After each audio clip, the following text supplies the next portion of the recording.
The attempts to intimidate King and his calm response accelerated his rise to true leadership in the black community.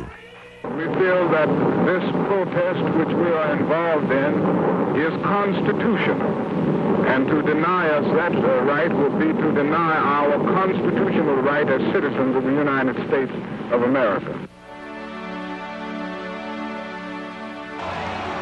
As the black leaders had hoped, the Montgomery bus boycott achieved national attention. Finally, on November 13th, 1956, a year after the arrest of Rosa Parks, the Supreme Court declared bus segregation illegal. Dr. King had demonstrated his skills as a leader and had experienced his first triumph in the fight for equality. This is the way that we will get out of this dark night of oppression and make of this nation a better nation. It means that we can stand up, allow the opposition to know that we will not accept injustice.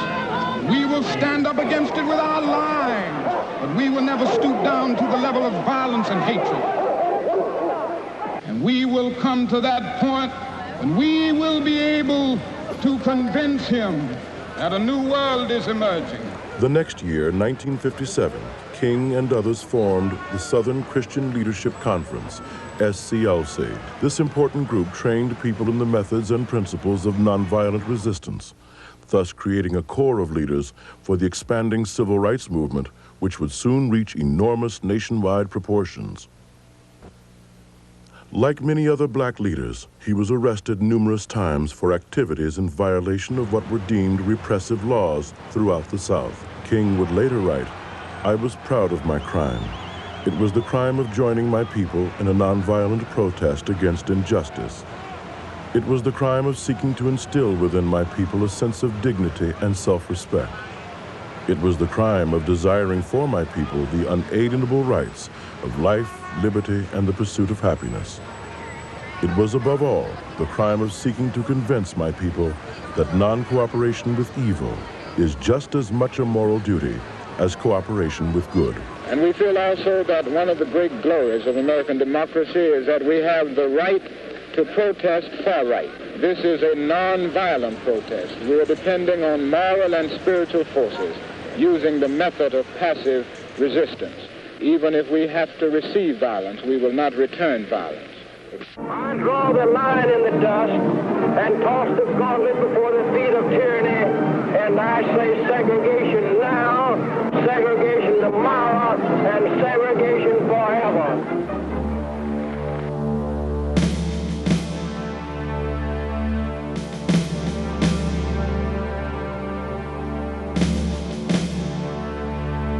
"1960 was a critical year for the movement. The clock of destiny is ticking out. All right, let's stop it right here. The hour is late. We must act now before it is too late."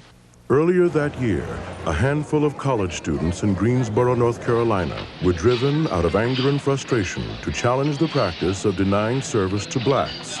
The black students occupied a lunch counter at Woolworth's, where they were ordered to leave. This problem must be solved in the United States because segregation and discrimination are morally wrong. Within a few days, students were filling the seats at lunch counters throughout the city, and a new term, as well as a new tactic in the struggle for civil rights, was born: the sit-in. King welcomed the spontaneous new direction in civil rights activities and became involved with the student movement early, realizing the importance of supporting a younger generation in the struggle for equality. 1960 was a presidential election year, and in John F. Kennedy, many African Americans saw a chance for the first meaningful government action in the cause of equal rights and equal justice.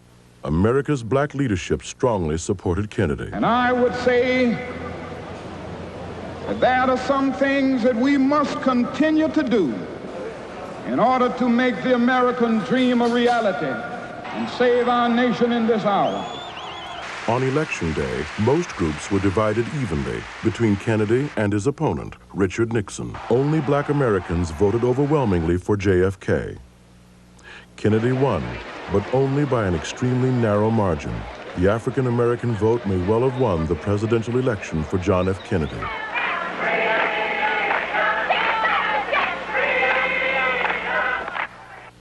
However, the hoped-for comprehensive national civil rights legislation was slow in coming. In 1961, as the civil rights movement spread, more whites joined in demonstrations against discrimination.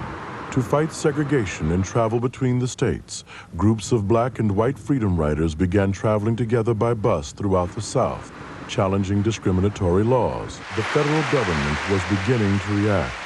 In 1961, segregation was officially ended in interstate travel.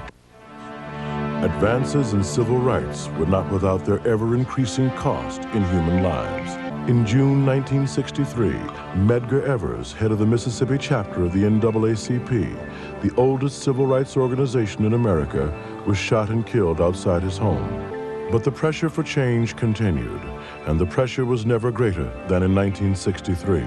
Early in the year, Dr. King and other black leaders decided to focus on what they called the most segregated big city in the United States, Birmingham, Alabama. The black leaders planned a highly visible demonstration of their demands for equality.